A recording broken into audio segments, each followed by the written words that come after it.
being what I think that they should be. And detachment doesn't mean being a victim. It just simply means I know that I can make my life fulfilled and happy by having a mind that is open to everything and attached nowhere. The second principle is a very simple principle. It says you can't give away what you don't have. Now, it sounds ridiculous, okay? But it's more than what meets the ear as you hear this. You can't give away what you don't have. People who are not good at giving away love can't give away love because they don't have it to give away. If I want to give you a dozen oranges, I can't give you those dozen oranges unless I go out and pick up 12 oranges someplace. Otherwise, all it is just empty rhetoric. And the same thing is true of virtually everything in your life. You can't give away love for others if you don't have love in here to give away. If what you have in here is contempt, if what you have in here is anger, if what you have in here is fear, then these are the things you're going to be giving away in your life. And I've often thought, and I really believe very strongly that there's a law, sort of a law in the universe. I call it the law of attraction. And the law of attraction is one that works like this. You get back from the universe, from the world, what it is that you put out there in the world. And if you're putting out there into the world that I am not worthy of attracting something beautiful into my life, that the universe will respond back to you with exactly that message. And there are people who come to me and who came to me for years when I had my own counseling practice and so on, and they would say to me, I just keep attracting the same kind of people, the same kind of events, the same kind of losers into my life. Why is that? Why do I keep doing that? And I keep attracting an absence of abundance. I just can't seem to attract abundance into my life. I'm always behind the 8 ball. I'm never getting ahead. And I suggested to them, I said, did it ever occur to you that that's the very kind of message you're sending out to the world and out to the universe? That the ocean of abundance is there. And you can go to that ocean of abundance and you can take a Mack truck and you can fill it up 20 times a day and take it out of there, and guess what? It doesn't impact at all the ocean of abundance. It doesn't even go down a zillionth of an inch. It's unlimited. Or you can go to the same ocean of abundance with a eyedropper, and you can just take this much out once a month and say, that's all that seems to be available for me. And the interesting thing for me is that when people go to this ocean of abundance, this unlimited world, all that I have is thine, it says in the holy books. All that I have is thine. It's all there for you. But if you believe inside that it's limited, that you can only get so much, that other people are going to get it before you do, then you'll find yourself creating that very same thing. And the even more interesting part about this, you can't give away what you don't have principle, is that if your message to the universe is gimme, gimme, gimme, which is a lot of people's message to the universe. I want this from you. I want that from you. Please give me this. I have to have that. That's what their prayer is like. That's what their message is. You know, and they say, I want this from the universe. Give me, give me, give me. The universe's response back to that kind of a mentality is exactly the same. The universe will say right back to you over and over again, gimme, gimme, gimme. And you'll find yourself never, ever arriving, but always being in a state of striving, always feeling as if you're being neglected, never feeling as if you have enough, always feeling as if you're being shortchanged, because you're constantly under the pressure to give, to get back what the universe is demanding from you. And the interesting thing about all of this, the irony of this, is that if you shift that and you say to the universe, to the world, how may I serve? How may I serve? The universe's response back to you is, how may I serve you? How may I serve you? And it's very intriguing. When you take your energy and your attention off of what you are demanding from the world and instead saying, what can I give to the world? And it's really the basis behind that very famous line of the President John Kennedy's inaugural address. Ask not what your country can do. Ask what you can do for your country. And the irony of that is, and I've learned that in my own life, that when I stopped thinking about what was in it for Wayne Dyer and how much could I get, and I began to shift and say, how can I help you? How can I give to you? What can I do for you? And people who write to me, I send them something. When I encounter somebody that needs help of some kind, I'm very often just giving that to them. And then I find that it just keeps coming back into my life. And once I shifted that energy off of what can I have into what can I give, it seemed to me that the universe responded back with the very same message. What can I give to you? And the most incredible and wonderful and beautiful abundance has flowed into my life in every way that I can possibly think of. You can't give away what you don't have. So take a look at an inventory of what you do have. How much do you love yourself? How much kindness do you have in you? How much peace do you have in you? How much joy do you have in you? And if you're able to give that away as many times as you can in a given day, watch and see how much more of that continues to show up and come back in your life. Okay? The third principle is one of my very favorites. It's called, there are no justified resentments. And this is a very difficult principle for many people to get, but one that I believe very strongly in. I was in a group one time of drug addicts and alcoholics. And I was one of the people that was a sponsor and leading this group. And the sign on the wall said, there are no justified resentments in this group. And what I said to that group that night was, no matter what anybody says to you here, no matter what kind of anger comes directed towards you, no matter how much hate you may encounter showing up in your life, there are no justified resentments. Meaning that if you carry around resentment inside of you about anything or about anyone, and I'm talking about the person that you lent money to and hasn't paid you back, I'm talking about the person in your life that you feel was abusive in your life, I'm talking about the person who walked out on you and left you for somebody else, I'm talking about all of the things that you have justified in your heart and in your life that you have the right to be resentful about.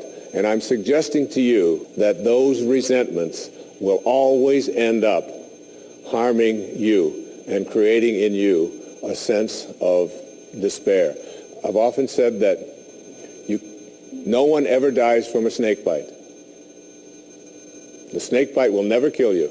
You cannot be unbitten. Once you're bitten, you're bitten. But it's the venom that continues to pour through your system after the bite that will end up destroying you. So now you have to take a look at all of the resentments that you may have in your life. And I'd like to suggest to you that I think there is a wonderful metaphor for this that I have created in my life for how to make this work. And I think that Regis Philbin is the one who's responsible for it. All right? My buddy Regis. There's a show called Who Wants to Be a Millionaire that has been popular all over the world. I'm in South Africa, it comes on. All right? I was in Australia, and they've got their own Australian version. And in Greece, they have the Greek edition of Who Wants to Be a Millionaire. And basically, this show has two levels that you have to get to. Now, the first level is the $1,000 level. And at the $1,000 level, you basically have to answer a question like, On your hand, you have some digits. Those digits on your hand are called your feet, your nose, your ears, your fingers.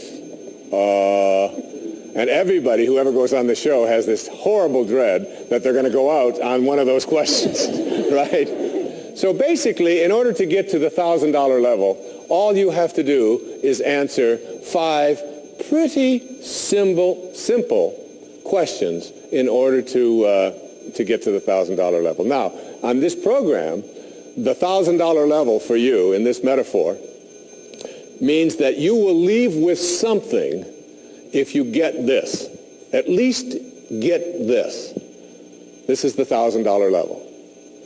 You must send blame out of your life for any conditions of your life. Blame has to go. All right?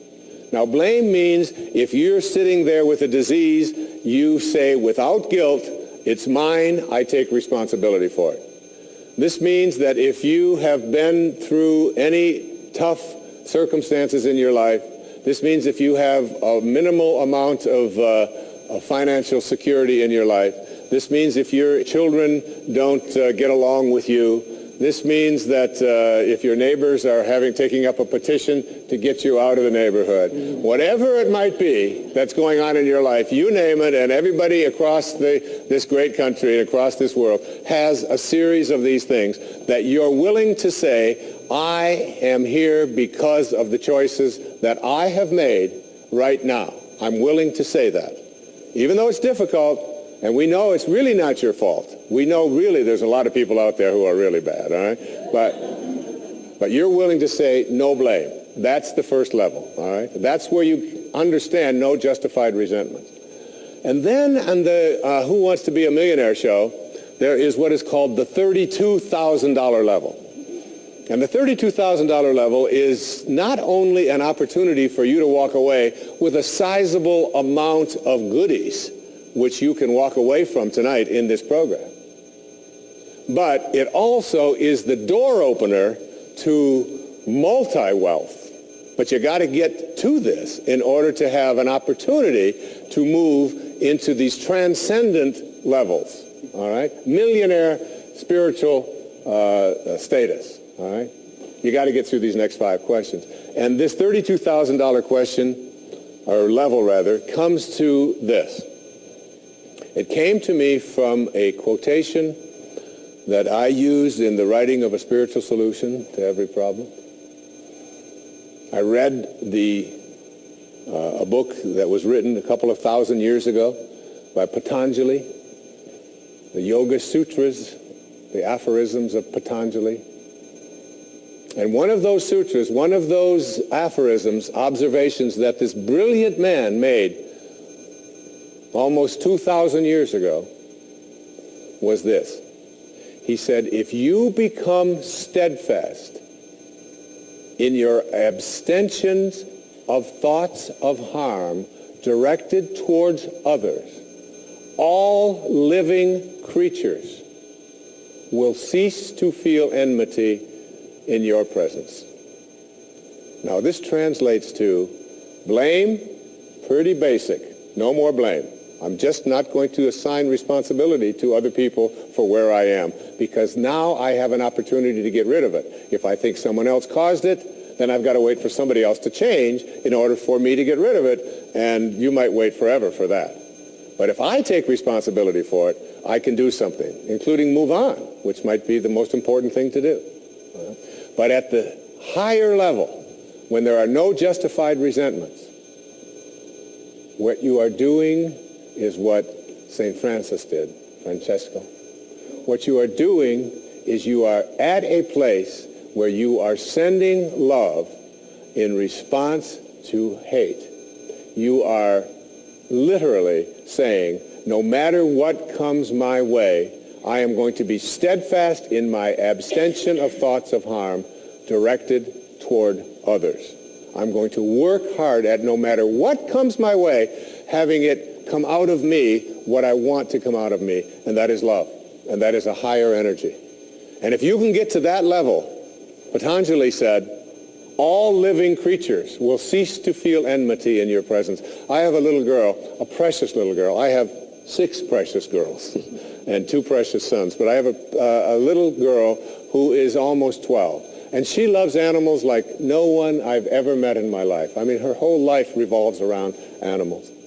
And when we walk in the woods, butterflies avoid me, fly away from people around, and they come and they land right on her arm. And it happens all the time. All living creatures. She couldn't have a thought of harm directed towards any living creature. And Patanjali said to us, all living creatures will cease to feel fear or enmity or anger in the presence of those who can send love in response to hate. That's what I mean when I say there are no justified resentments. What I'd like to do, I'd like to share a little story here with you. It's a very tender story. It was sent to me by someone who sends me beautiful things in the mail. And I call it the Teddy story. And I'd like to read this to you, if I can do it without tearing up. And this story illustrates this as well as anything I've ever seen. There's a story many years ago of an elementary school teacher. Her name was Mrs. Thompson. As she stood in front of her 5th grade class on the very first day of school, she told the children a lie. Like most teachers, she looked at her students and said that she loved them all the same.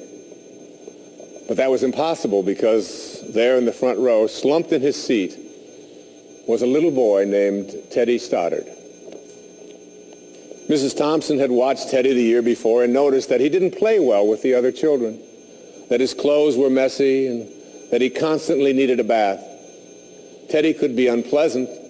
It got to the point where Mrs. Thompson would actually take delight in marking his papers with a broad red pen and making bold X's and then putting a big F at the top of his papers.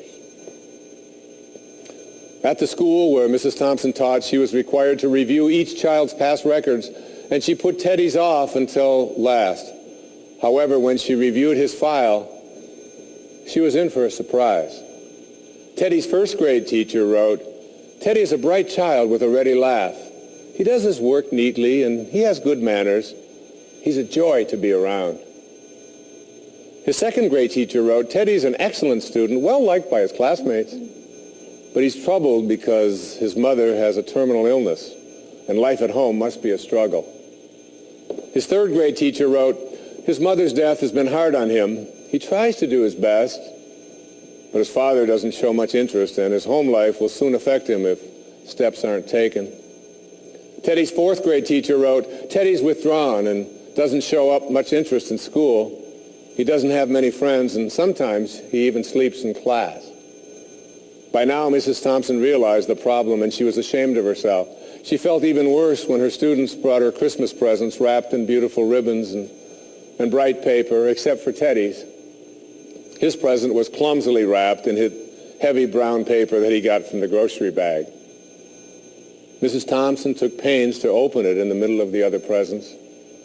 Some of the children started to laugh when she found a rhinestone bracelet with some of the stones missing and a bottle that was 1/4 full of perfume. But she stifled her children's laughter when she exclaimed how pretty the bracelet was, putting it on and dabbing some of the perfume on her wrist. Teddy Stoddard stayed after school that day just long enough to say, "Mrs. Thompson, today you smell just like my mom used to." After the children left, she cried for at least an hour. On the very day, she quit teaching reading, writing, and arithmetic, and instead, she began to teach children. Mrs. Thompson paid particular attention to Teddy. As she worked with him and his mind seemed to come alive, the more she encouraged him, the faster he responded. By the end of the year, Teddy had become one of the smartest children in the class, and despite her lie, became one of her teacher's pets. A year later, she found a note under the door from Teddy telling her that she was still the best teacher he ever had in his whole life. 6 years went by before she got another note from Teddy. He then wrote that he had finished high school 3rd in his class, and she was still the best teacher he ever had in his whole life. 4 years after that, she got another letter saying that while things had been tough at times, he stayed in school and stuck with it. and would soon graduate from college with the highest of honors. He assured Mrs. Thompson that she was still the very best and favorite teacher he ever had in his whole life. Then 4 more years passed, and yet another letter came. This time he explained that after he got his bachelor's degree, he decided to go a little further. The letter explained that she was still the best and favorite teacher he ever had, but now his name was a little longer. The letter was signed Theodore F. Stoddard, M.D. But the story doesn't end there. You see, there was yet another letter that spring. Teddy said he'd met this girl and was going to be married. He explained that his father had died a couple of years ago, and he was wondering if Mrs. Thompson might agree to sit in the place at the wedding that was usually reserved for the mother of the groom. Of course, Mrs. Thompson did, and guess what? She wore that bracelet, the one with the several rhinestones missing. And she made sure she was wearing the perfume that Teddy remembered his mother wearing on their last Christmas together. They hugged each other, and Dr. Stoddard whispered in Mrs. Thompson's ear, "Thank you so much for making me feel important and showing me that I could make a difference." Mrs. Thompson came with tears in her eyes and whispered back, "Teddy, you have it all wrong.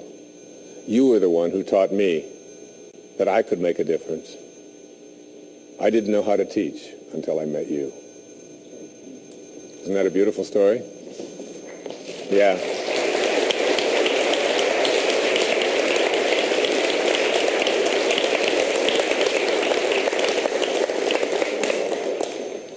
That symbolizes there are no justified resentments. Work at reaching that $32,000 level, the place where the only thing you have to send is love, because that's what's inside. And that's the message of our greatest spiritual teachers. That's all they ever had to give away. The next principle I call "Don't die with your music still in you." And who better to quote than Thoreau right here in Concord when he talked about some of us hear a different drummer, and we must march to the music that we hear. But all of you, everybody watching, everybody here in this beautiful parish, all of you have some music playing. And all of you have a heroic mission. There's no accidents in this universe. We all show up here